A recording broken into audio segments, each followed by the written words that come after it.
하나님 말씀 빌립보서 1장 20절, 21절 두 절 보도록 하겠습니다. 빌립보서 1장 20절과 21절 두 절만 보도록 하겠습니다.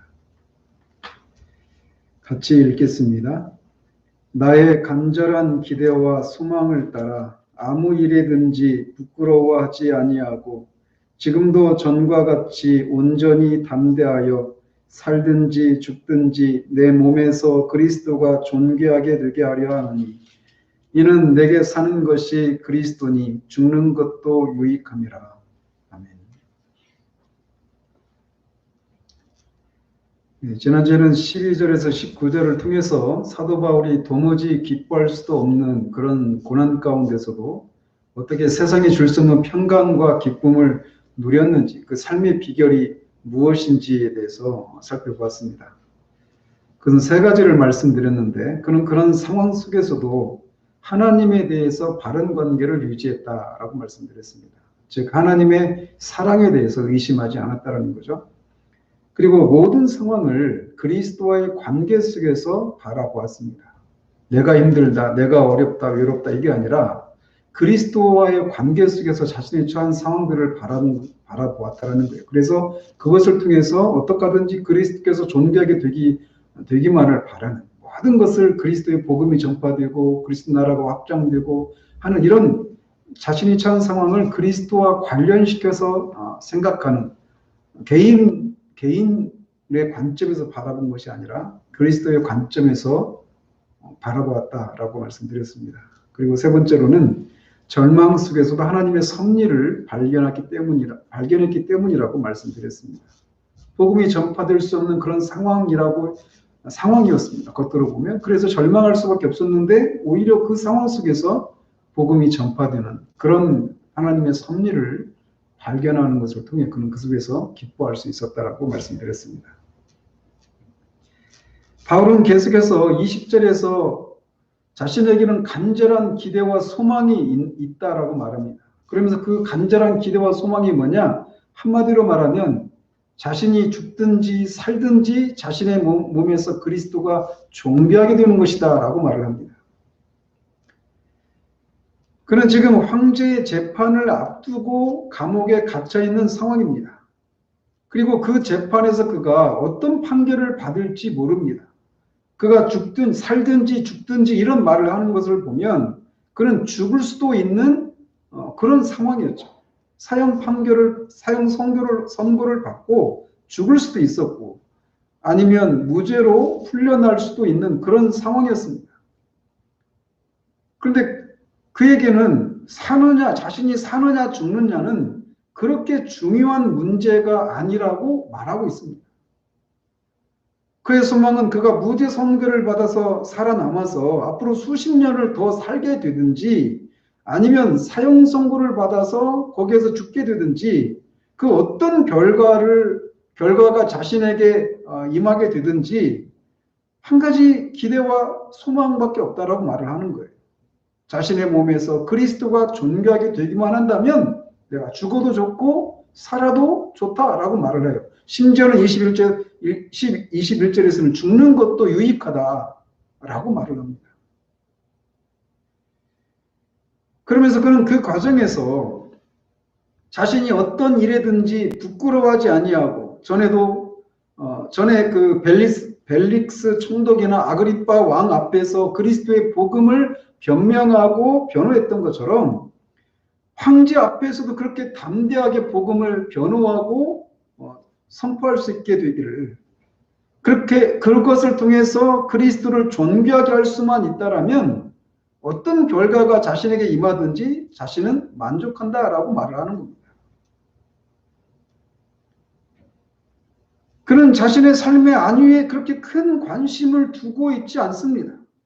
물론 그렇다고 해서 그런 모습이 그가 삶에 대해서 어떤 회의적이거나 냉소적인 태도를 가졌다라고 하는 것을 의미하지 않습니다. 뒤에서 말씀드리겠지만 그는 그 어느 누구보다 이 세상에서 자신이 감당해야 할 일들의 열심을 메웠던 사람이었습니다. 그럼에도 그의 가장 큰 관심은 다른 말로는 그의 삶을 움직이는 가장 큰 동기와 목적이 있다라면 그것은 어떻게 하든지 자신을 통해서 그리스도가 존귀하게 되는 것, 그것이 그의 간절한 기대와 소망이라고 말을 합니다. 그러면서 그는 21절에서 그 이유를 이렇게 말을 합니다. 이는 즉 왜냐하면 이런 말이에요. 이는 내게 사는 것이 그리스도니 죽는 것도 유익함이라 이렇게 말을 합니다. 여기서 내게 사는 것이 그리스도니 이 말이 언뜻 들으면 내게 사는 것, 즉 내 안에 사는 것이 그리스도다 이렇게 우리가 생각할 수 있어요. 물론 모든 그리스도인 안에는 그리스도께서 성령을 통해서 사십니다. 그렇지만 사도가 여기서 말하고 있는 것은 그것을 의미하지 않아요.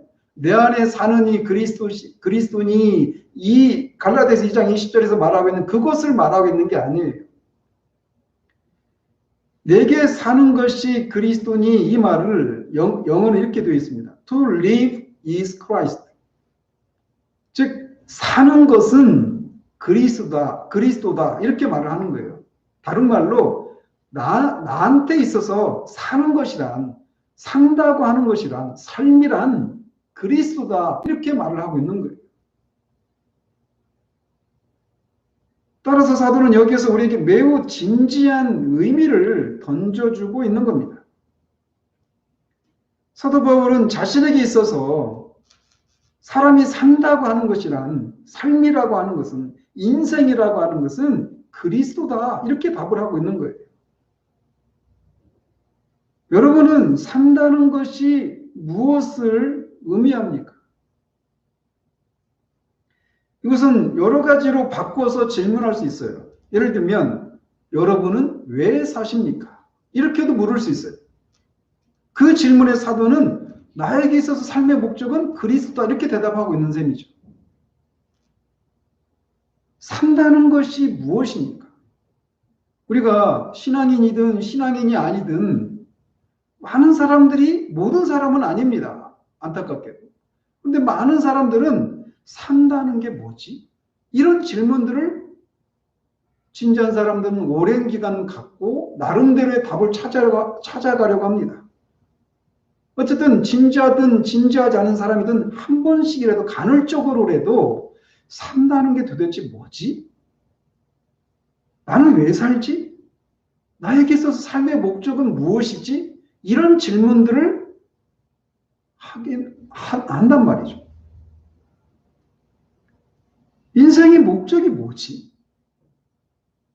지금 이런 질문을 받고 있는 여러분들은 분명히 죽어 있는 분들이 아닙니다. 그러니까 지금 제가 전하는 말씀을 듣고 있는 거죠. 그렇지만 살아서 숨을 쉬고 있는 것은 그저 생존하고 있는 것일 뿐입니다. 살아있다라고 하는 것은 단순히 숨을 쉬고 생명을 유지하고 있는 것만을 의미하는 것이 아닙니다. 그래서 사도가 나에게 사는 것은 나에게 있어서 산다라고 하는 것은 삶이라고 하는 것은 그리스도야 이렇게 말을 할 때 그가 의미하는 것은 그렇게 단순히 내가 지금 살아 숨 쉬는 것은 이런 의미가 아니란 말이에요. 살고 있으면서 숨 쉬고 생존하고 있는 것은 그리스도야 이렇게 대답하고 있는 게 아니란 말이죠. 그가 말하고 있는 것은 자신의 삶을 움직이는 것, 자신으로 하여금 이런 삶을 살아내도록 만드는 것이 그리스도다라고 대답하고 있는 거예요. 오늘도 여러분은 아침에 일어나셔서 지금 이 시간까지 여러분들은 분명히 무엇인가를 하셨습니다. 공부한 학생들도 있고 또 뭐 직장에 다녀오신 분도 계시고 가정에 계셨던 분도 계시고 아이를 돌보고 계신 분도 계셨을 겁니다. 그런데 그 다양한 일들을 하는 이유가 무엇입니까? 왜 그렇게 다양한 그런 삶의 활동들을 오늘도 하셨습니까? 어제도 하셨고 또 내일도 하실 것입니까? 그것을 행하는 그 중심적인 목적과 동기가 무엇이냐고 묻고 있는 거예요.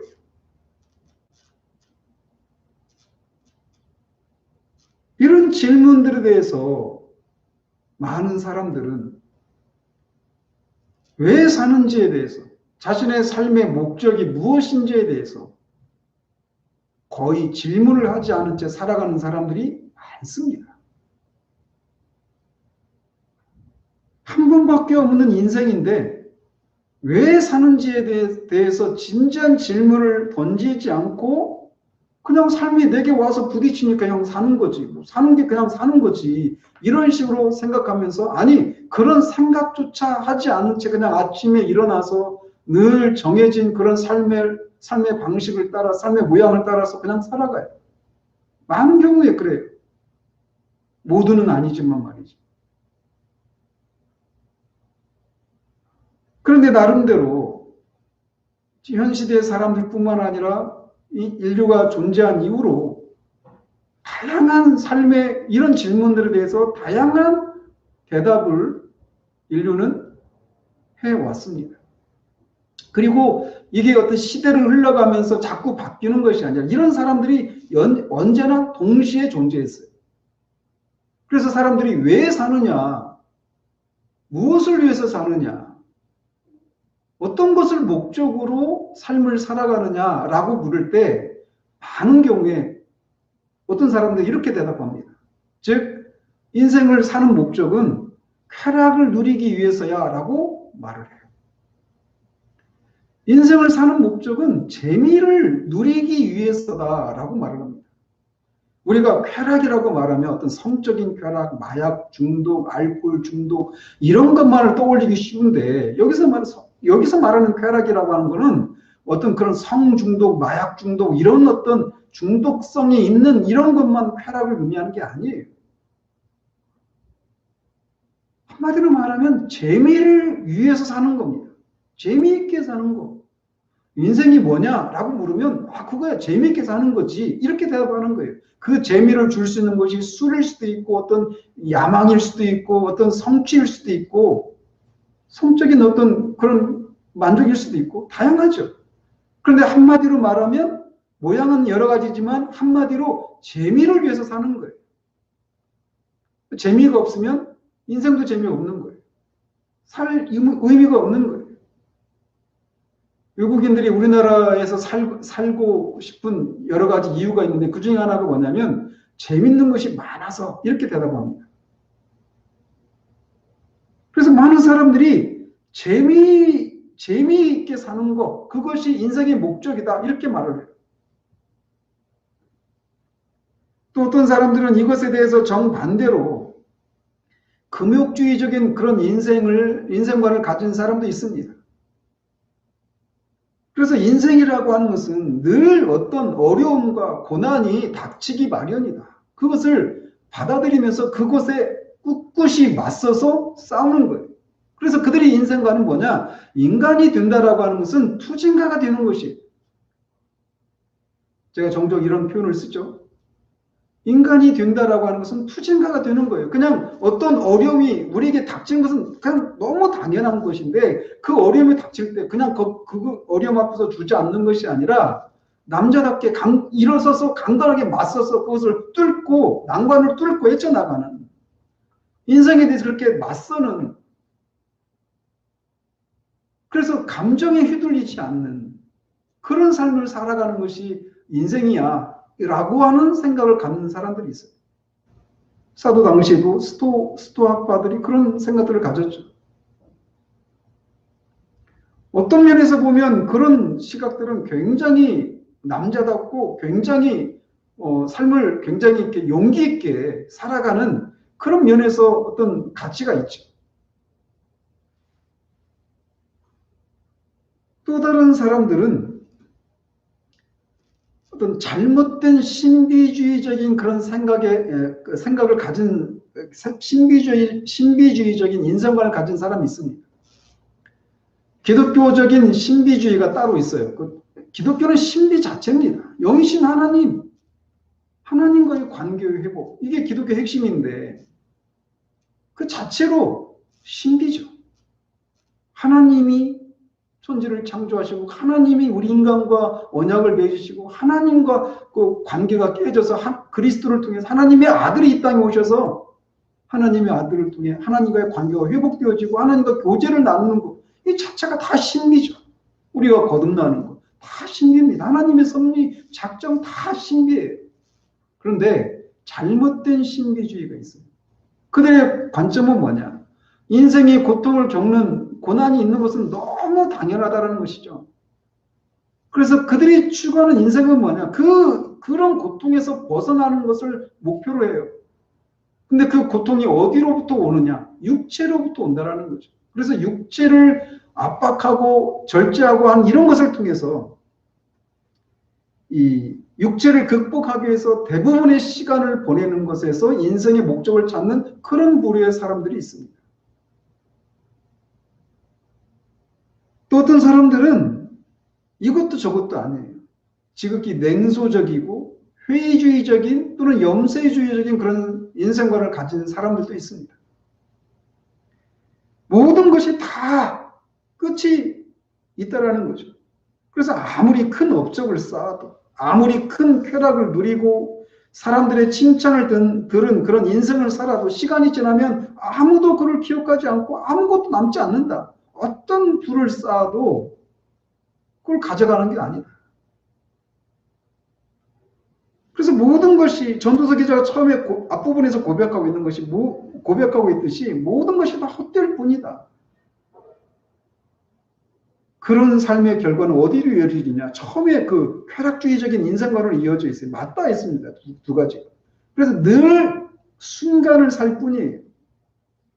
그런 의미에서 이 쾌락주의도 하나의 철학이 될 수 있는 여지가 있는 거죠.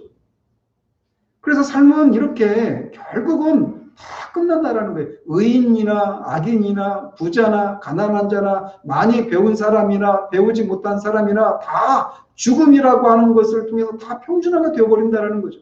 아무 의미 없다라는 거예요. 그래서 결국 어떤 정해진 삶의 법칙이나 목적을 따라 사는 것은 그렇게 살 필요가 없다라는 거죠.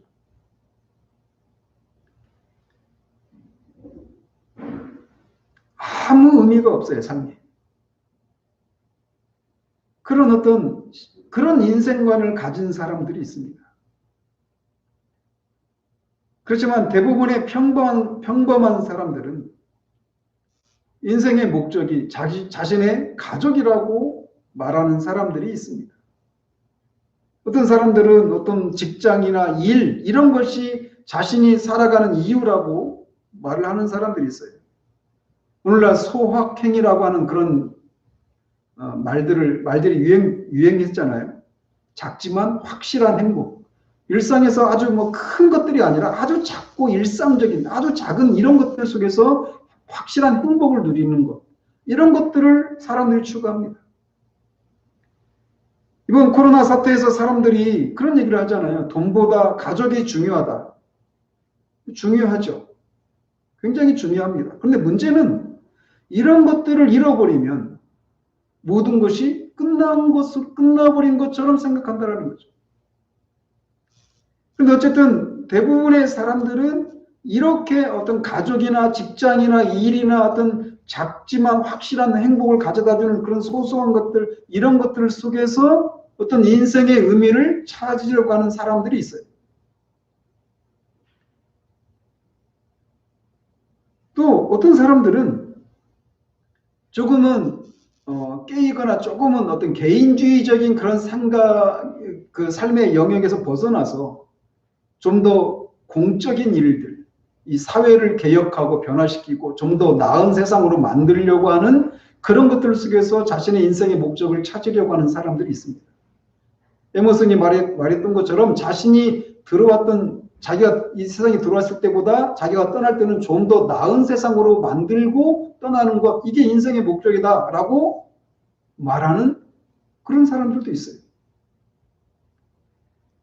또 어떤 사람들은 종교적인 활동 속에서 인생의 목적을 찾는 사람들도 있습니다. 그래서 종교적인 활동에 심취하고 그런 것을 하는 것을 통해서 인생의 목적을 찾아요. 그리고 자기가 무엇인가 하고 있고 그 속에서 내가 살아있구나. 아, 내가 이것을 위해서 살고 있구나. 이렇게 종교적인 활동을 통해서 그런 의미를 찾는 사람들도 있습니다. 저 같은 이 사람들이 빠지기 쉬운 함정 중에 하나가 바로 이런 것들이죠. 제가 예전에 들은 말 중에 하나가 뭐냐면, 은퇴하신 목사님들, 저도 언젠가 은퇴하지 않겠어요? 은퇴하신 목사님들이 가장 힘들어하는 게 뭐냐면 그 뭔가를 할 수 있는 게 없는 거예요.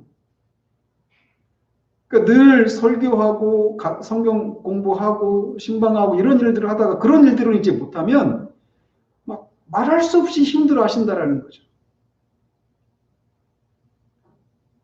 그래서 그런 일들을 못하게 되는 데서 오는 어떤 공황 상태를 겪기도 하고 그런단 말이에요. 종교적인 어떤 활동 속에서 자신이 살아있음을 확인하는 그런 인생관을 가진 사람들도 있습니다. 이렇게 사람들은 다양한 삶에 대해서, 삶의 목적에 대해서 다양한 생각들을 가지고 살아가고 있어요. 그래서 언젠가 루이 존스가 말했던 것처럼 사람은 다 자기 안에 사상의 집을 짓고 살아가는 철학가다. 이런 말을 했던 것처럼 인생이라고 하는 건 이런 거야. 재밌게 사는 거야. 어떤 그런 쾌락주의적인 생각을 가진 사람들은 그렇게 살아갑니다. 그것을 위해서 살아가는 거예요.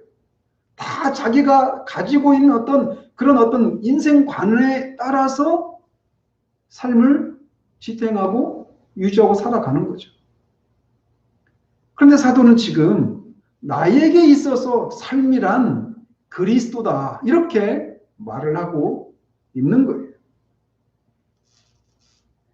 사도가 자신에게 있어서 사는 것은, 산다라고 하는 것은, 삶이라고 하는 것은 그리스도다. 이렇게 말을 할 때 그가 생각하는 삶이라고 하는 건 어떤 의미를 가지고 그런 용어를 사용할까요?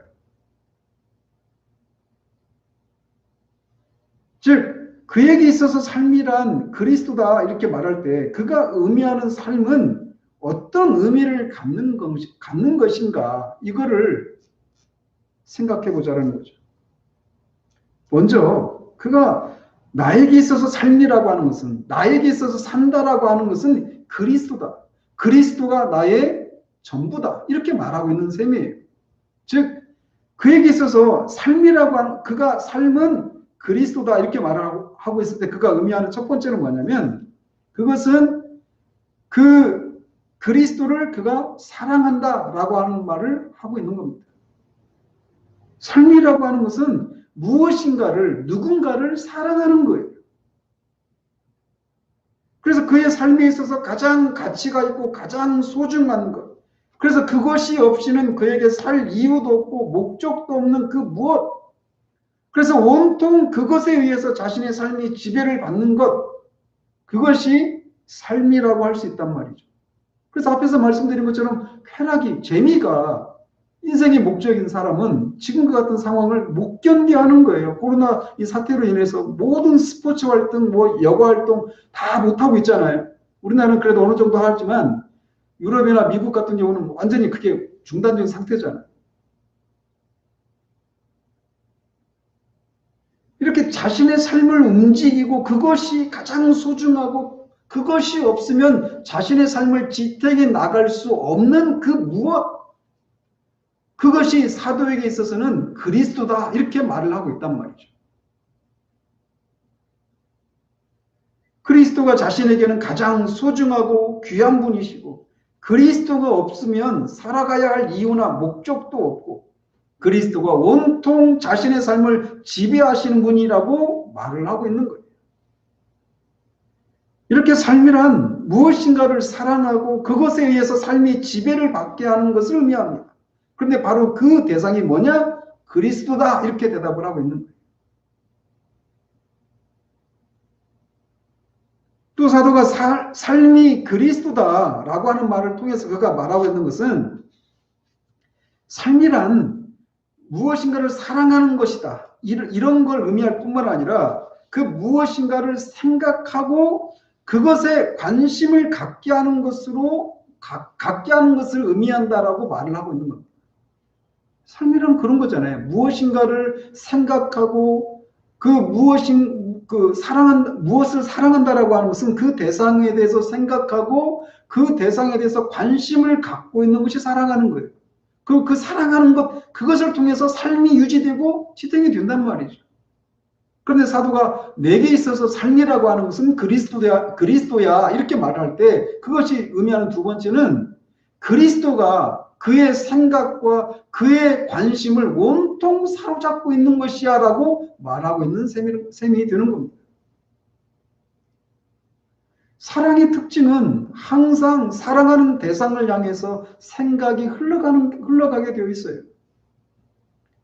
여러분이 사랑하는 그 누군가를 향해서 그렇게 되어 있는 거예요. 여러분이 자녀들을 사랑하며 직장에 가 있는 동안에도 집에 있는 또는 학교에 있는 또 다른 직장에 있는 자녀를 늘 생각하는 거죠. 생각이 늘 흘러가는 겁니다. 사랑이라고 하는 것은 그런 특징을 갖고 있는 거예요. 사랑의 대상을 향해서 생각이 늘 흘러가는 거예요. 마음에 온통 그 사랑에 대한 것으로 마음에 그 관심사항이 온통 사랑의 대상으로 가득 차 있는 겁니다. 그래서 주님이 네 보물이 있는 곳에 네 마음도 있다 이렇게 말씀하시는 이유가 바로 거기에 있는 거예요. 사도가 지금 그것을 말하고 있는 겁니다. 나에게 있어서 삶이란 그리스도야 이렇게 말을 하고 있을 때 그가 의미하는 것은 나에게 있어서 나의 생각과 내 마음을 사로잡고 있는 것은 그리스도시다라고 말을 하고 있는 겁니다. 이것이야말로 우리가 무엇을 사랑하는지, 누구를 사랑하는지를 시험할 수 있는 아주 좋은 시금석이죠. 여러분에게 주어진 그 자유로운 시간에 여러분이 무엇을 향해서 여러분의 생각이 흘러가십니까? 여러분의 마음에 온통 사로잡고 있는 것이 무엇인가? 그게 바로 여러분이 지금 현재 사랑하고 있는 거예요.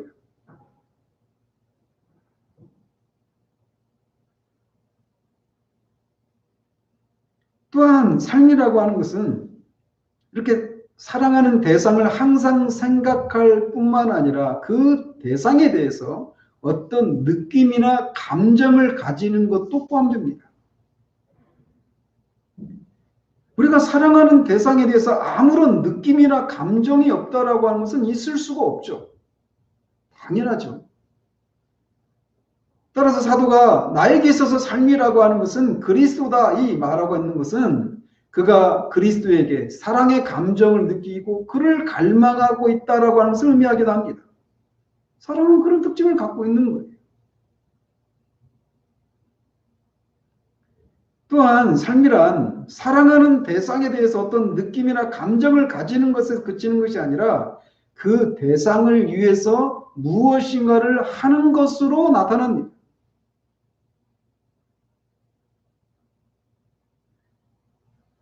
무엇인가를 하는 것이 그 대상을 사랑한다라고 말하기에는 충분하지 않을 수 있어요. 왜냐하면 사랑하지 않음에도 불구하고 무엇인가 할 수 있거든요.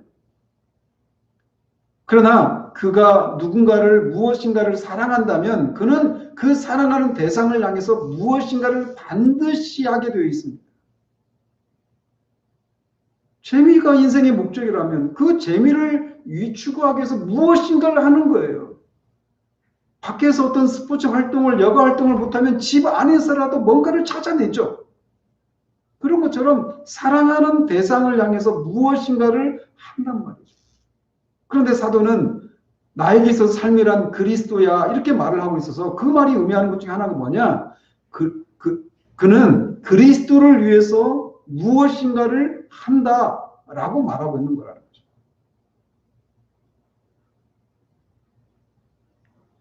또한 삶이란 어떤 일들이 일어날 때마다 그 모든 일들을 자신이 사랑하는 대상과 관련해서 모든 것을 판단하는 경향을 보입니다.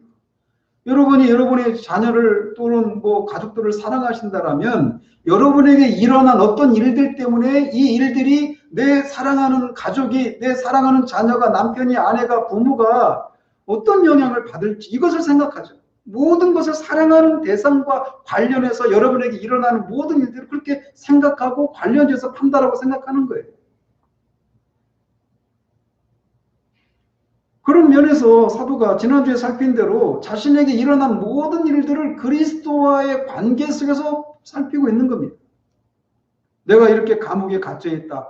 그냥 거기서 끝나는 것이 아니라, 감옥에 갇혀서 내가 고통을 받고 있다. 거기서 끝나는 것이 아니라 그 감옥에 갇혀 있는 것 때문에 그리스도의 복음이 전파되지 못하는 것을 염려하고 있는 거예요. 그런데 그게 끝인 줄 알았는데 오히려 그 상황을 통해서 그리스도의 복음이 평상시 같으면 접할 수 없는 사람들에게 전해지고 그들이 변화되는 일이 일어나는 것을 발견하는 거죠. 그에게 일어나는 모든 것을 그리스도와 관련해서, 사랑하는 대상이신 그리스도와 관련해서 그리스도의 관점에서 자신에게 일어난 모든 일들을 바라본단 말이죠. 사도가 지금 그것을 고백하고 있는 겁니다. 왜 내가 살든지 죽든지 내 몸에서 그리스도가 존귀하게 되기를 원하느냐? 나는 모든 것을 그리스도와의 관계 속에서 살피기 때문이다. 내가 죽는 것도 그리스도가 존귀하게 되는 일이라면 기꺼이 그것을 내가 받아들이겠다. 사는 것이 그리스도가 존귀하게 되는 것이라면 그것도 나한테는 감사한 일이다.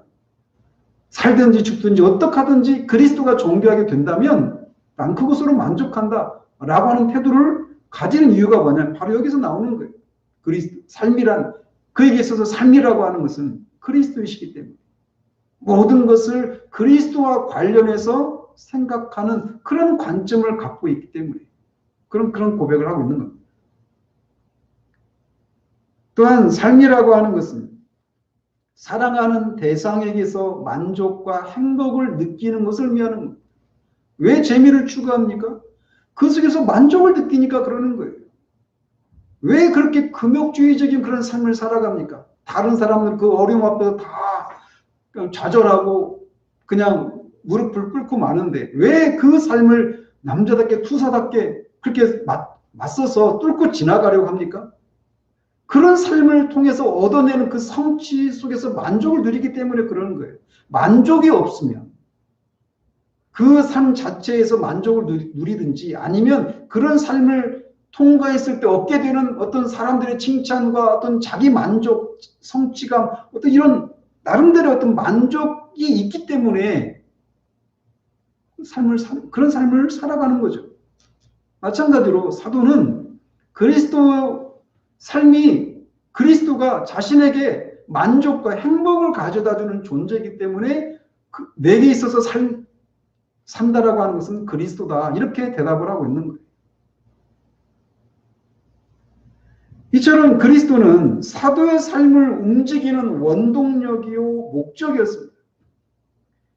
그는 그분을 사랑했고 그분을 위해서 살았고 그분을 즐거워하고 기뻐했고 그분을 더 알기를 바랬고 그분에 의해서 모든 삶이 지배를 받는 그런 삶을 살았던 거예요.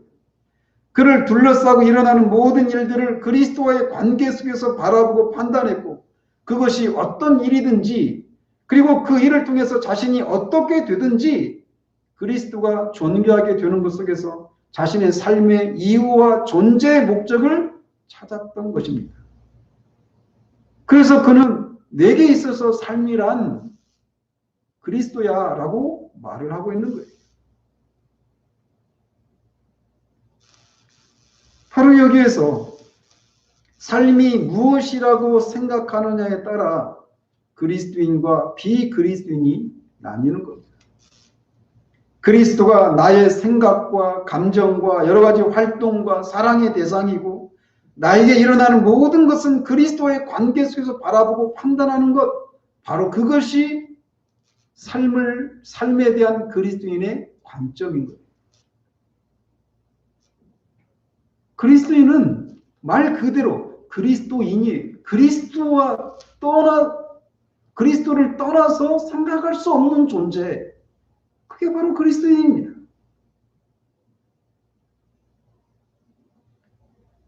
그런데 우리는 이런 고백을 사도와 같이 특별한 신자들만 할 수 있는 고백이라고 하는 생각을 가지기 쉬워요. 그래서 종종 가톨릭에서 주장하듯이 성직자들의 삶이 따로 있고 평신도들의 삶이 따로 있다라고 하는 생각을 우리는 너무나도 쉽게 자연스럽게 생각합니다. 그러나 이런 생각은 성경적이지 않습니다. 물론 그리스도인들에게는 사역의 종류가 다양하게 있고 직분의 종류도 다양하다고 고린도전서나 이 에베소서에서 말을 하고 있죠. 사도나 선지자나 복음 전파하는 자, 복음 전도자나 목사와 같은 그런 직분자들이 있고 집사도 있고 장로도 있고 그래요. 그 직분을 맡지 않은 사람들도 있죠. 분명히 이렇게 사역의 구분이 있고 직분의 구분도 있어요. 그러니까 지나가면서 말씀드리면 형제단과 같이 이런 사역이나 직분의 구분도 없이 모두가 그리스도 안에서 형제다 이렇게 말하는 것은 지나친 거죠. 근데 어쨌든 사역이나 직분에 있어서는 그런 구분과 차이가 있어요. 그러나 그런 직분과 사역의 차이가 그리스도인의 삶에 있어서 차이를 불러일으키는 것은 아니라는 사실을 우리가 기억해야 됩니다. 그리스도의 삶이라고 하는 본질에 있어서는 차이가 존재하지 않아요. 따라서 말씀을 들을 때나 읽으면서 이런 것은 나 같은 평신도에게는 해당이 안 되고 특별한 직분자들에게만 해당된다 이런 생각을 해서는 안 됩니다. 즉 사도가 말하고 있는 이 삶을 삶에 대해서 고백하고 있는 이 고백이 갓 태어난 그리스도인이든지 아니면 갓 거듭난 그리스도인이든지 아니면 거듭난 지 오래된 신자이든지 오래되었을 뿐만 아니라 중요한 직분을 맡고 있는 사람이든지 아니든지 모든 그리스도인들은 이런 고백을 해야 한다는 사실을 기억해야 됩니다. 사도 바울에게 일어난 이 일은 이 사도 바울에게만 해당되는 것이 아니라 사도 바울의 편지를 받고 있는 빌립보 교인들에게도 성도들에게도 일어나야 될 일이었고 또 그 편지를 보고 있는 우리들에게도 일어나야 될 일이라는 사실을 기억해야 되는 거예요. 그렇다면 사도로 하여금 사는 것이 나한테 있어서 사는 것이라고 하는 건 그리스도야라고 말하게 만든 것은 어떤 것이 있을까요? 어떤 이유 때문에 그는 그렇게 온통 그리스도 때문에 삶을 이어가고 그리스도를 위해서 어떤 행동을 하고 그리스도를 위해서 어떤 상황 가운데 있든지 만족하고 온통 그리스도에게 모든 것이 초점이 맞추어져서 그리스도를 위해서 그리스도에 의해서 그리스도 안에서 그렇게 살아가게 만들었을 거예요. 그것은 그가 그리스도의 영광을 보았기 때문에 그렇습니다. 그는 다메섹에서 부활하신 주님을 만났어요. 다메섹으로 향했던 이유가 무엇인지 우리는 알죠. 나사렛 이단이라고 생각했습니다. 예수는 십자가에 죽은 예수가 어떻게 하나님의 아들이시고 메시아가 될 수 있느냐? 어떻게 하나님이 죽을 수 있고 어떻게 하나님이 인간의 몸을 입고 올 수 있고 어떻게 구원자가 자신도 구원하지 못하고 죽을 수 있느냐? 그리고 죽은 자가 어떻게 다시 살아날 수 있단 말이냐? 그게 사도가 갖고 있었던 생각이었어요. 사울이었어요. 다메섹 도상에서 부활하신 주님을 만나기 전까지 사도가 가지고 있었던 생각이 그것이었습니다. 그러나 그는 부활하신 주님을 다메섹 도상에서 만났죠. 그리고 그가 즉각적으로 그분의 영광에 매료되었습니다. 그가 하나님의 아들 메시아이심을 알게 되었고 그리스도는 그의 마음을 사로잡았습니다. 그도 여전히 뒤에서 우리가 살펴보게 되는 것처럼 그리스도를 알려하여 라고 하는 말을 통해서 그리스도를 아는 일이 한꺼번에 그에게 주어진 것이 아니라 계속해서 그 그리스도를 아는 지식에서 그가 계속 자라가는 일들이 있었지만 어쨌든 그는 첫 순간부터 그리스도를 만난 그 첫 순간부터 그리스도의 영광에 사로잡혔습니다. 여러분 개인적으로 존 오웬의 그리스도의 영광이라고 하는 책을 꼭 읽어보시길 바래요. 사도로 하여금 그리스도의 영광에 매료되게 만들었던 이유는 그리스도의 인격과 그의 성품 때문에 그랬습니다. 뿐만 아니라 그가 한 일을 통해서도 사도의 마음을 사로잡기에 그리스도는 충분하고도 충분했습니다.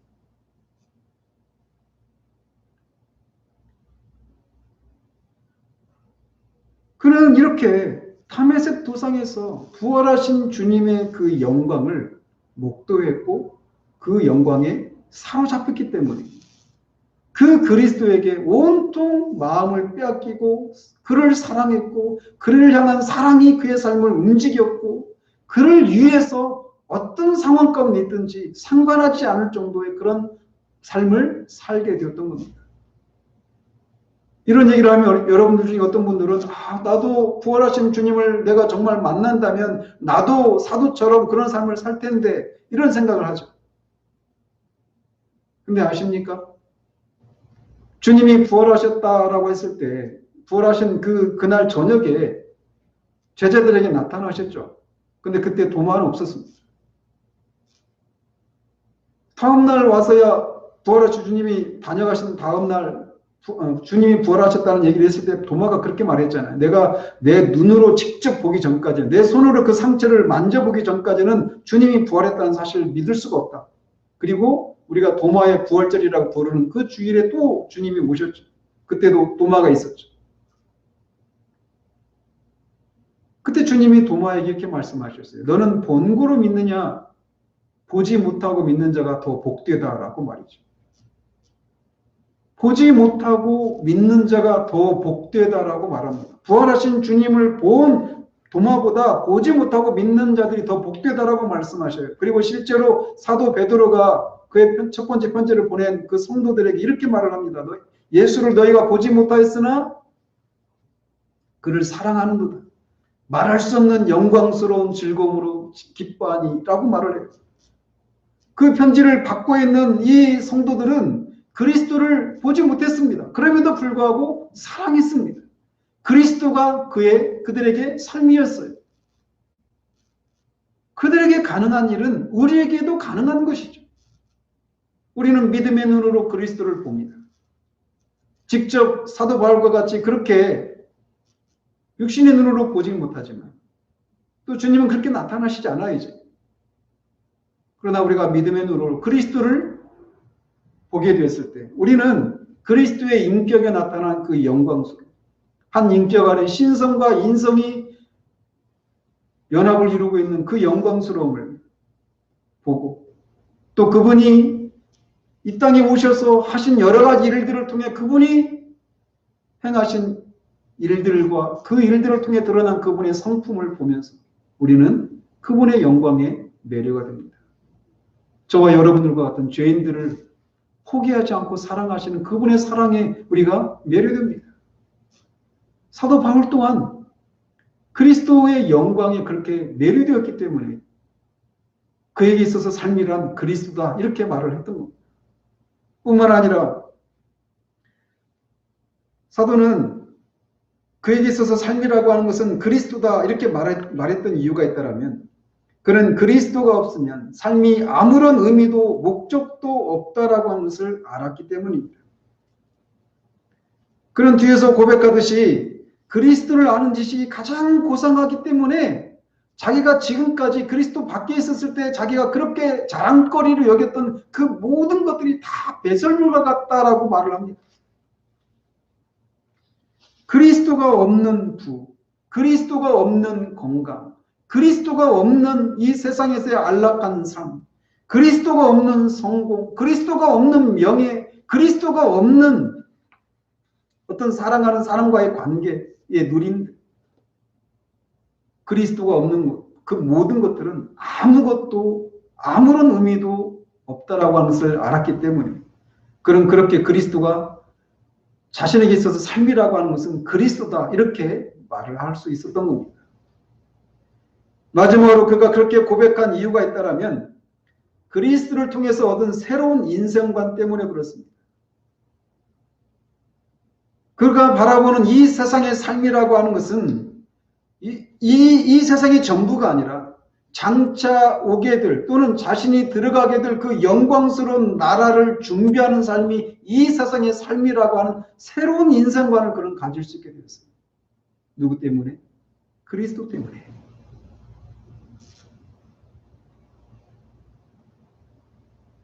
그런 이 세상의 삶은 장차 오게 될, 임하게 될 그 영광스러운 나라에서의 삶을 준비하는 것이라고 하는 그런 시각을 가질 수 있었던 것입니다. 그래서 그런 시각 때문에 사도 요한이 그 요한일서에서 말하고 있는 것처럼 주님과 함께 있을 그 욕망을 생각하고 그 주님과 함께 주님과 같이 변화될 그런 소망을 가진 자보다 자신을 깨끗하게 한다라고 말을 하잖아요.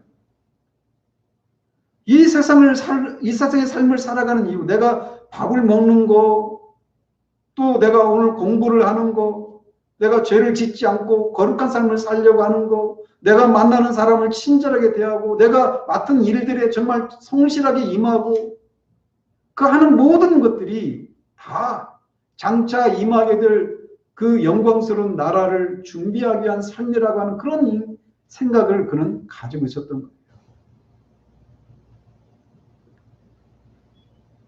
그렇다 해서 이 말이 앞에서 언급한 것처럼 그가 염세주의적이거나 회의주의적인 어떤 삶을 살았다라고 하는 말이 아닙니다. 그는 어느 누구도 따라할 수 없는 열심을 내는 삶을 이 땅에서 살았습니다. 그럼에도 불구하고 그는 이 세상의 삶을 장차 임하게 될 영광스러운 나라라고 하는 관점에서 바라볼 수 있었던 겁니다. 그리스도 때문에. 저 이번 주에 아도니람 저드슨 이 전기를 오늘까지도 다 읽었는데, 제가 전기를 읽으면서 막 울면서 전기를 읽는 것은 이번이 처음이었던 것 같아요. 마치 사도 바울의 이 삶이 그 아도니람 저드슨이라고 하는 그분의 이 삶 속에서 그냥 보이는 것처럼 보였어요.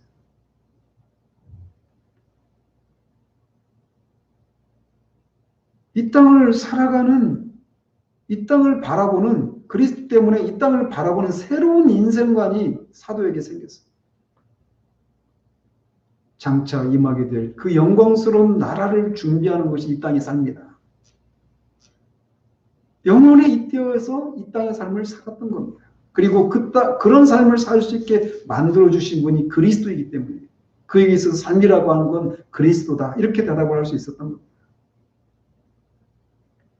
거듭 말씀드리지만 이 고백은 사도만의 고백이어서는 안 됩니다. 몇몇 열심을 내는 특별한 사람들이나 특별한 직분자들에게만 해당되는 고백이어서는 안 돼요. 사도는 자신의 일을 말하면서 결국 이 편지를 받고 있는 빌립보 성도들과 또 우리들이 다 자신과 같기를 바라서 이 편지를 쓰고 있는 겁니다. 그리스도가 우리의 삶을 움직이는 전부가 되는 삶이 바로 그리스도인의 삶이어야 합니다. 그가 누구이든지 말이에요. 우리는 그분을 알게 되면 그분을 사랑하게 됩니다. 그분의 인격의 영광스러움과 그분의 성품과 그분이 하신 일들 속에 나타난 영광스러움을 알면 알수록 우리는 그분을 더 사랑하게 됩니다. 그런데 안타깝게도 그리스도가 나의 삶입니다. 그리스도는 나의 힘이요, 나의 소망이요, 나의 기쁨이요. 우리가 앞에 찬양 불렀지만 이런 것을 전혀 모르는 사람은 그리스도인이 아니죠. 그런데 이렇게 고백하는 것이 마치 회심의 초기에만 일어나는 것처럼 보이는 현실들이 우리 시대의 현실이라는 안타까움이 있다는 겁니다. 그런 면에서 우리는 너무나 가난한 시대를 살아가고 있습니다. 저는 요즘 세상이 어느 때나 그랬지만 특별히 오늘날 이 코로나 바이러스 이 사태를 보면서 세상이 기독교를 어떻게 생각하는지를 여실히 드러내고 있다라고 좀 개인적으로 생각을 해요. 그들이 생각하는 기독교는 주말에 하는 종교생활. 그래서 매 주말만 되면 종교 집회 자제하고 이런 얘기를 하잖아요. 그런 생각을 할 때 그들의 가지고 있는 생각이 뭐냐면 주중에는 우리 인생에 있어서 필수적인 일들을 해야만 하니까 어쩔 수 없이 직장도 다니고 이것저것 어떤 경제 활동을 하지만 주말에는 꼭 그렇게 해야 되는 건 아니니까, 필수적인 일은 아니니까 절제해야지 이런 생각을 갖고 있는 거죠. 그들의 눈에 비친 기독교는 그것입니다. 그러나 우리는 그들의 시각이 잘못되었다라고 하는 것을 압니다. 그렇지만 문제는 그들의 눈에는 그렇게 비춰지는 것이 우리 현실이라는 거예요. 그러므로 우리는 이 가난한 시대를 위해서 기도해야 합니다. 기독교가 세상이 아는 것이 전부가 아니라고 하는 것을 그들도 인정할 수밖에 없는 일들을 허락해 주시기를 위해서 기도해야 돼요. 저는 먼저 교회에 드나드는 사람들에게서부터 그런 일이 일어나기를 바랍니다. 언제나 부흥은 교회 안에서부터 시작이 되거든요. 내게 있어서 삶이란, 내게 있어서 산다라고 하는 것이란, 나에게 있어서 삶의 목적이란 그리스도입니다. 이것이 우리 모두의 고백이어야 돼요.